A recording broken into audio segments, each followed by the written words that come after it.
The Lexus ES is not the newest kid on the block. There are a lot of characteristics about this vehicle that make it decidedly last generation. But it's exactly those characteristics that also make it so special and make me appreciate this car so much. So let's dive into this 2025 Lexus ES350, shown here in the top of the line black line special edition trim level, to see what the ES is like in 2025. Let's start under the hood where we can find the heart of this car's old school characteristics, a former favorite in the Toyota group, this 3.5 liter naturally aspirated V6. This engine used to be so ubiquitous in Toyota and Lexus's lineup. It would power vehicles like the Sienna, like the Venza, like the Lexus RX, and now it's only available in a handful of Lexus models, including this ES350. It makes 302 horsepower, 267 pound-feet of torque in this ES350, and it is so silky smooth, so different from the turbocharged four cylinders, the hybrid four cylinders, the turbocharged V6. It's just so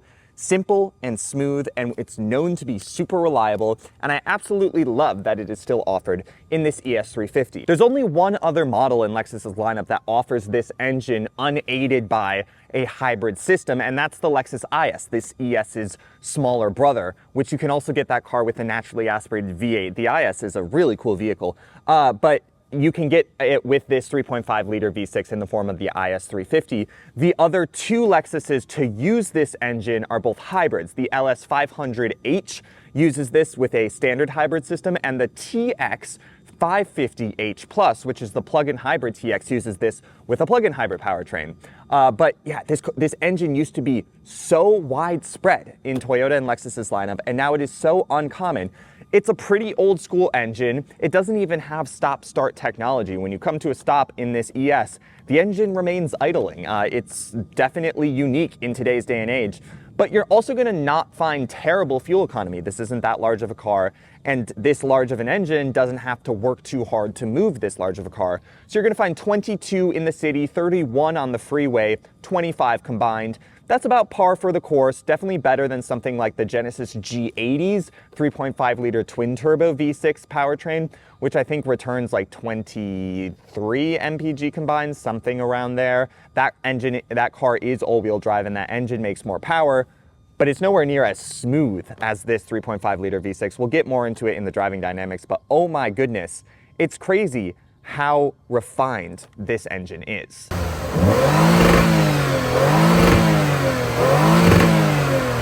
The next aspect of this vehicle that is pretty old school is the design. It's a sedan, and a pretty simple one at that. You know, when this generation ES was launched for the 2019 model year, almost 7 years ago now, I thought it was pretty radical and pretty different, strikingly so for a Lexus. You know, it has this massive spindle grille, kind of a swooping roofline.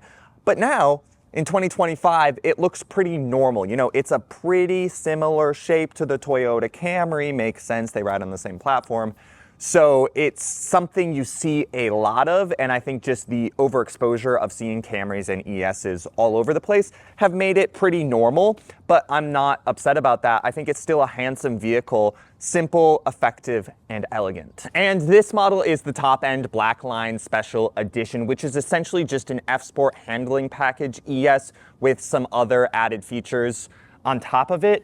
It does have some luxury touches like an automatic opening trunk and closing trunk. Although, again, you can kind of tell this is a little bit of an old school design because the arms of the trunk, they don't go into an enclosed space, so they could crush elements within the trunk. But you're still gonna find a pretty spacious area back here.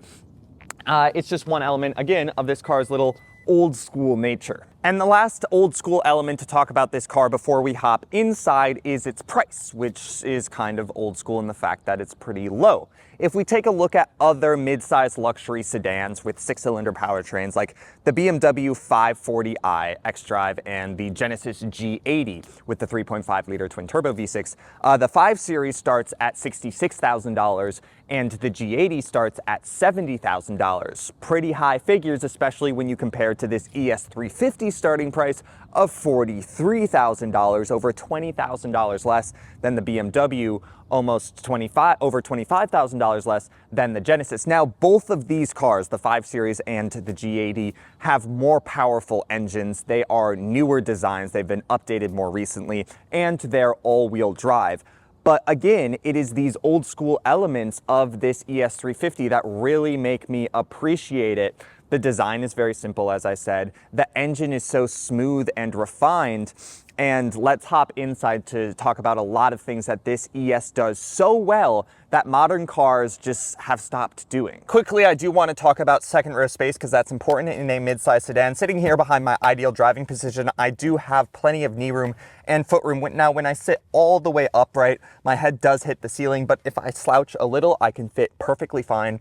I'm 6'2". If I lower the center armrest, we're gonna find a pair of cup holders. There is a ski pass as well. We have dual USB-C charging outlets back here, a pair of air vents, and a 12-volt socket, map pockets as well.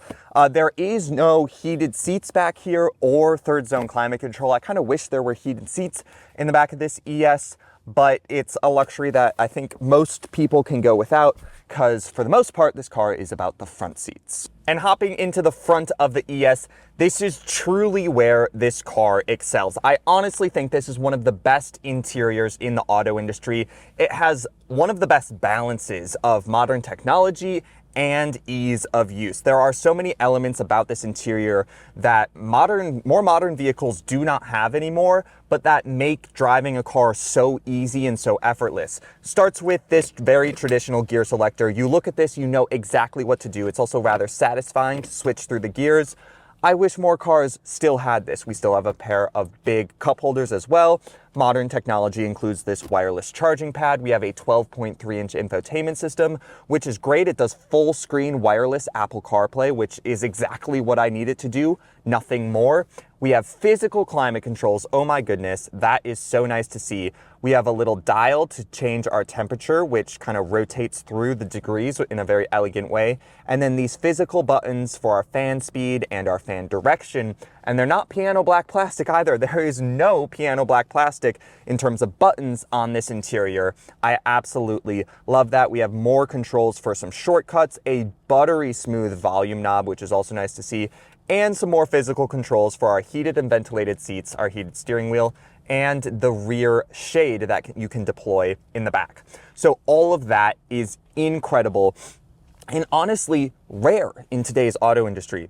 The Genesis G80, for example, has moved to touch controls for its climate controls and gloss black buttons on the steering wheel that are kind of like all one unit that then like moves in when you press it. So the steering wheel controls on this ES are all physical matte buttons, which is excellent. You have a pretty old school digital instrument cluster on this ES350, but it reads out your speed digitally, and that's kind of all you need an instrument cluster to do.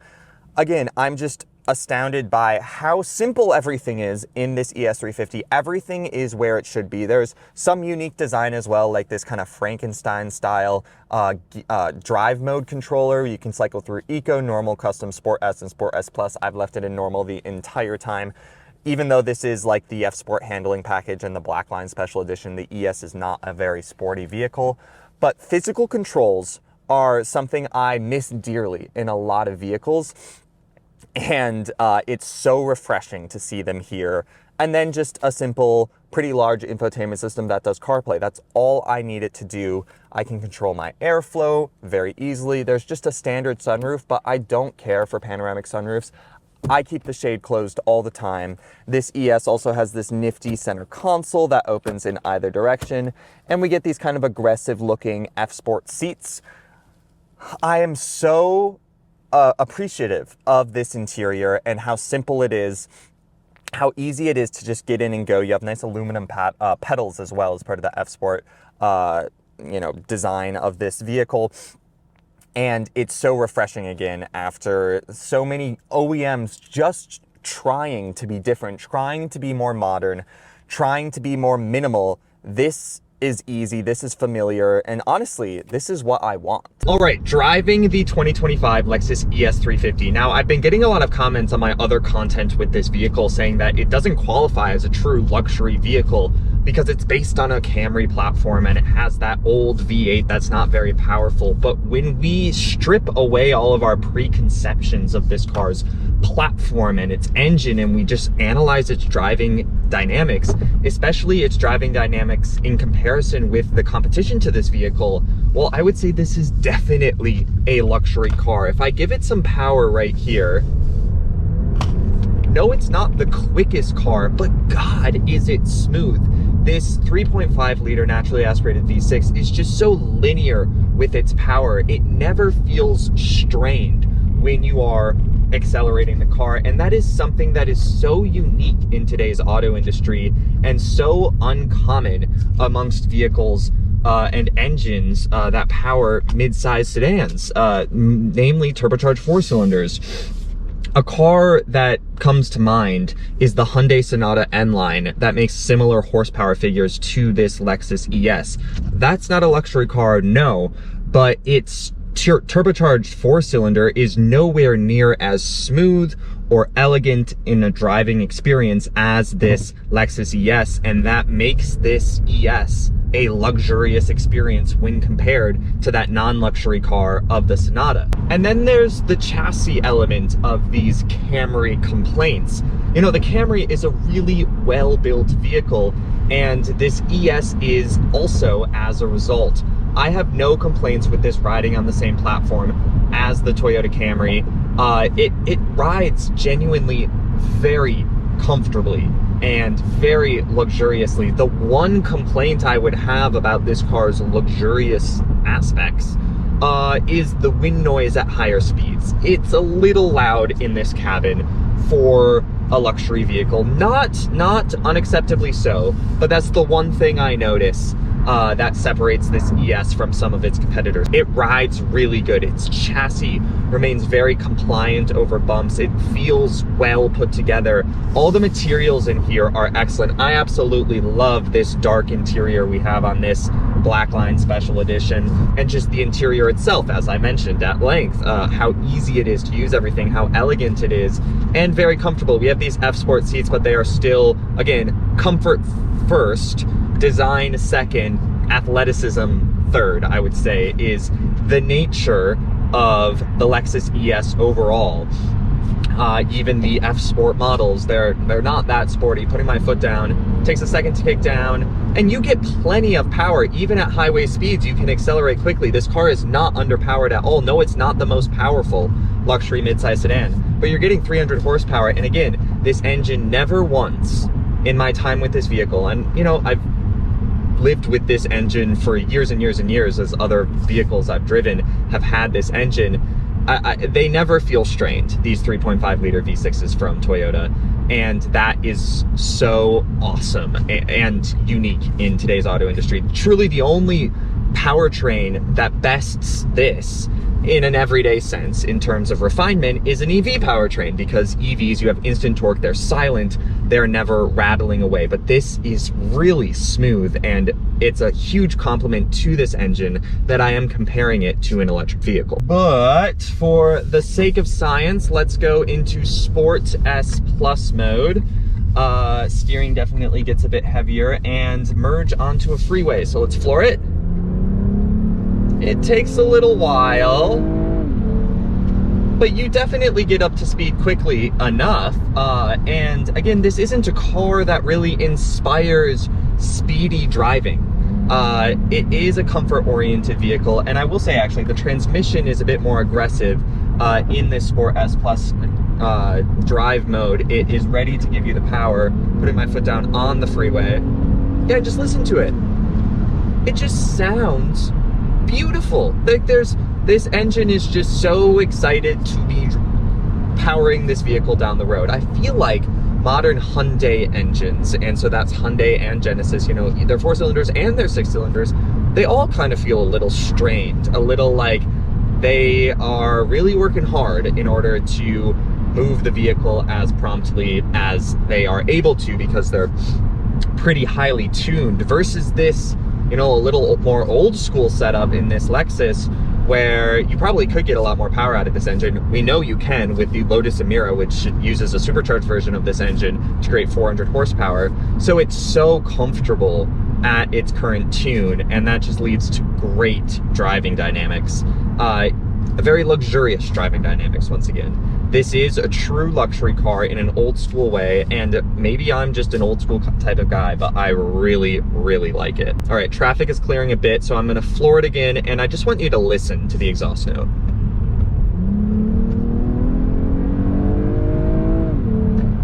It's just easy, and I love that. Someone once said, progress for the sake of progress must be discouraged. Now, they were a villain, but there's definitely some truth to that phrase. You see, sometime in the past 5 to 10 years, the automotive industry kind of hit its peak in a lot of ways. And I'm not referring to the EV revolution. I quite like electric vehicles. But OEMs have tried to just better the car in ways that don't need bettering. A lot of it has to do with the interior, but some of it also just has to do with driving dynamics. And this ES, in being an older kid on the block and having been out for almost 7 years now, really demonstrates how good cars were 5 to 10 years ago, and how inferior they are in a lot of ways in today's modern age. Thanks for watching. Like, comment, share, and subscribe, and I'll catch you guys in the next video.